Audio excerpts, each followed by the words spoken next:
क्या रोज एक गोली खाने से कैंसर को ठीक किया जा सकता है? क्या कैंसर का इलाज बिना कीमोथेरेपी, बिना सर्जरी, बिना रेडियोथेरेपी के भी किया जा सकता है? आजकल कई ऐसे लोग हमारे पास आते हैं जो कैंसर इलाज में कीमोथेरेपी, रेडियोथेरेपी या सर्जरी कराने से मना कर देते हैं और उनकी अपेक्षा होती है और उनकी इच्छा होती है कि हमें एक गोली आप चालू कर दीजिए जिससे हमारा कैंसर ठीक हो जाए और इससे हमें तकलीफ ना हो। आज हम इस वीडियो में जानेंगे कि कैंसर को गोली से कैसे ठीक किया जा सकता है और किस-किस कैंसर में ये गोली काम करती है। सबसे पहले हम ये जानेंगे कि कैंसर में जो गोलियाँ दी जाती है वो कितने टाइप की होती है? मुख्य रूप से कैंसर में दी जाने वाली गोली 2 तरह की होती है। सबसे पहले प्रकार की जो गोली का टाइप होता है, उसे हम टारगेट थेरेपी बोलते हैं।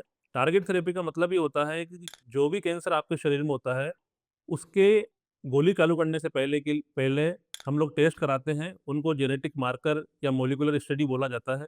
उसमें ये पता लग जाता है कि ये स्पेसिफिक गोली उस कैंसर में काम करेगी या नहीं करेगी। क्योंकि हर कैंसर का अपना एक स्पेसिफिक मॉलिक्यूल और अपना स्पेसिफिक जेनेटिक होता है। जैसे कि हम बात करें ब्लड कैंसर में, तो ब्लड कैंसर में जो सीएमएल टाइप है, जिसको हम क्रोनिक माइलोइड ल्यूकीमिया बोलते हैं, उसमें सिर्फ़ एक गोली से ही हम उस कैंसर को काफ़ी लंबे समय तक ठीक कर सकते हैं और उसको काफ़ी लंबे समय तक क्योर कर सकते हैं। इसी तरह लंग कैंसर में भी हम देखते हैं, फेफड़े के कैंसर में भी हम देखते हैं कि बहुत सारे जेनेटिक्स या मॉलिक्यूल होते हैं, जो उनकी विशेष प्रकार की गोली इनके लिए बनी होती है। तब वो जेनेटिक में उस जाँच में अगर मॉलिक्यूल पॉज़िटिव आते हैं या स्पेसिफिक टारगेट पॉज़िटिव आता है, तो उसी विशेष टारगेट की गोली मरीज़ को दी जाती है।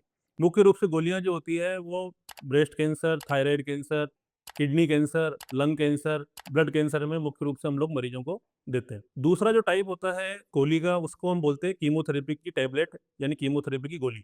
ये मुख्य रूप से पेट का कैंसर, आंतों का कैंसर, मलाशय के कैंसर, फेफड़े के कैंसर में मुख्य रूप से दी जाती है। इन गोली के भी साइड इफ़ेक्ट होते हैं। जब भी ये गोली दी जाती है तो अपने चिकित्सक के संपर्क में रहना चाहिए। जब भी वो फ़ॉलो-अप पे बुलाते हैं, जो भी जाँच वो लिखते हैं, उसे हमें पूर्ण रूप से कराना चाहिए। ऐसा नहीं है कि अगर आपको चिकित्सक ने एक बार दवाई लिख दी तो आप बिना उनको दिखाए लंबे समय तक वो गोली का आप सेवन करते रहें, जिससे आपको कोई साइड इफ़ेक्ट हो सकता है या कोई तकलीफ पैदा हो सकती है आपके शरीर में। तो हमें ये ध्यान रखना चाहिए कि जब भी हम कैंसर का इलाज लेते हैं, जब भी हम सर्जरी, कीमोथेरेपी, रेडियोथेरेपी नहीं लेना चाहते, तो अपने चिकित्सक से परामर्श ज़रूर करें और उनसे पूछें कि इस कैंसर में ये टैबलेट कोई हम दे सकते हैं या कोई ऐसी विधि है जिससे हम टैबलेट को खा सकते हैं। कैंसर के इलाज में सिर्फ़ गोली को या टैबलेट को ट्रीटमेंट मान लेना बिल्कुल गलत है। ये केवल कुछ स्पेसिफ़िक कैंसर्स में ही पूर्ण रूप से काम करती है। बाकी कैंसर में हम लोगों को कीमोथेरेपी, रेडियोथेरेपी, सर्जरी की मदद या इम्यूनोथेरेपी की मदद लेनी पड़ती है। जब भी हम इन दवाइयों को देते हैं, टारगेट थेरेपी को देते हैं या कीमोथेरेपी टैबलेट को देते हैं, तो मरीज़ को आराम मिल रहा है या नहीं मिल रहा है, उसको हम 2 तरीके से देखते हैं। सबसे पहले देखते हैं कि मरीज़ को जो उनके सिम्पटम होते हैं, जैसे कि अगर मान लो फेफड़े का कैंसर है, तो उनको खाँसी हो रही है, छाती में दर्द हो रहा है, वज़न कम हो रहा है, भूख कम हो रही है, तो उसमें आराम मिलने लगता है।